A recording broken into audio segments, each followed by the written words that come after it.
इंदौर की संयोगितागंज पुलिस ने फर्जी वक्फ बोर्ड संचालित करने के मामले में एक आरोपी नासिर उर्फ नस्सू खान को गिरफ्तार किया है।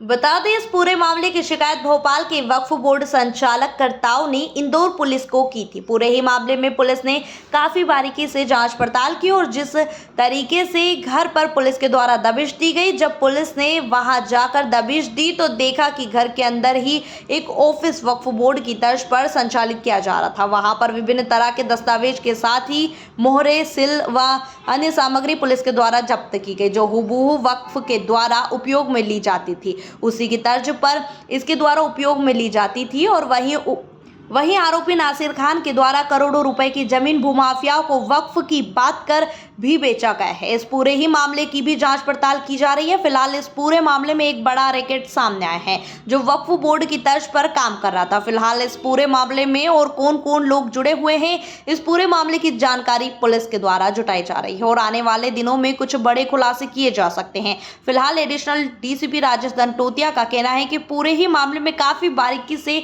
जांच पड़ताल की जा रही है। प्रारंभिक तौर पर फर्जी वक्फ बोर्ड संचालित करने वाले आरोपी नासिर उर्फ नस्सू को गिरफ्तार कर लिया गया है और उसके खिलाफ धोखाधड़ी सहित विभिन्न धाराओं में प्रकरण दर्ज किया गया है।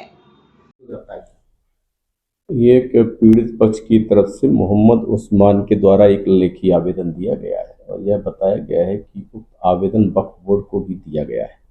उसका अवलोकन किया गया तो उसमें देखा गया कि पीड़ित पक्ष के द्वारा जो नस्सू उर्फ नासिर, जो पूर्व अध्यक्ष रंगरेजान मस्जिद कड़वा घाट का, उसके द्वारा वक्फ बोर्ड के बहुत सारे दस्तावेज, लेटर हेड, सील मोहर आदि का इस्तेमाल करके और वक्फ बोर्ड की जो संपत्ति है उसको खुर्द-बुर्द करने का प्रयास किया गया है। ऐसे आरोप लगाए गए हैं।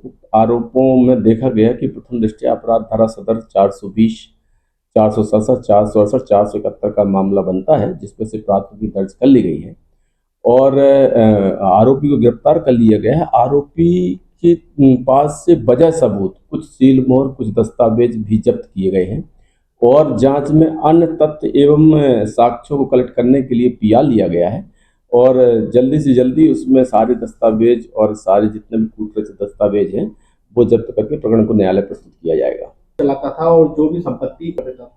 हाँ, ऐसे भी कुछ तथ्य उसमें डाले गए हैं जिसमें से बताया गया है कि वक्फ मस्जिद फातिमा उदयपुरा इंदौर का जो एक कमेटी बनाई गई थी, वो वक्फ बोर्ड के जो सीएमओ रहते हैं, जो उसके पदाधिकारी रहते हैं, जिनके आदेश से उसका आदेश निकलता है कमेटी का, वो उनके द्वारा नहीं बनाया गया है, ना उनके सील साइन है। ऐसे भी कुछ तथ्य पेश किए गए हैं जिनकी जांच की जा रही है और उनका सही तरीके से परीक्षण करके वजह सबूत तो उन सारे दस्तावेजों को भी डायरी का भाग बनाया जाएगा और आगे कार्रवाई की जाएगी। सर, कुछ और भी सदस्य हो सकते हैं मध्य प्रदेश में भी इनके वक्त नकली फर्जी वक्त से जुड़े हुए? हाँ, अब ये भी एक जांच का विषय है कि अन्य कौन से एसोसिएट्स हैं और इनके द्वारा और अन्य कितनी जमीनों का, क्योंकि ये भी तथ्य उसमें लाया गया है कि कुछ वक्फ बोर्ड की जो प्रॉपर्टी है उसके जो किराएदारान हैं उनके भी कुछ फर्जी आदेश बना करके और किराएदार की राय शुमारी दी गई है, तो वो भी हमारी जांच का विषय हुआ है। चूँकि अपराध पंजीबद्ध है तो जितने भी डायरेक्शन से जांच होगी, जितने भी साक्ष्य उसमें होंगे वो सारे सम्मिलित किए जाएंगे। सर, जो ओरिजिनल अभी तो ये तथ्य अभी तक उजागर नहीं हुआ है, क्योंकि प्राथमिकी दर्ज है तो प्राथमिकी में जो भी प्राथमिकी में जितने भी बातें का खुलासा किया गया है उनका सभी का जांच किया जाएगा और जो भी उस पर दोषी होगा वो भी उस अपराध में शामिल होगा, इसमें कोई दो राय नहीं। सर, पूरे मामले अभी ऐसा तो नहीं है। अभी सिर्फ ये है कि वक्फ बोर्ड के दस्तावेज, उसके लेटर हेड्स, उसकी जो सील मोहर है और वक्फ बोर्ड से जो आदेश निकलते हैं वक्फ संपत्तियों के, वो फर्जी तरीके से बना करके और प्रॉपर्टी जो वक्फ बोर्ड की है उसको खुर्द-बुर्द करने का प्रयास किया गया है और अपने निजी स्वार्थों में इस्तेमाल किया गया है। ये इस तथ्य की प्राथमिकी दर्ज की गई है और इसी डायरेक्शन में हमारी विवेचना जारी है।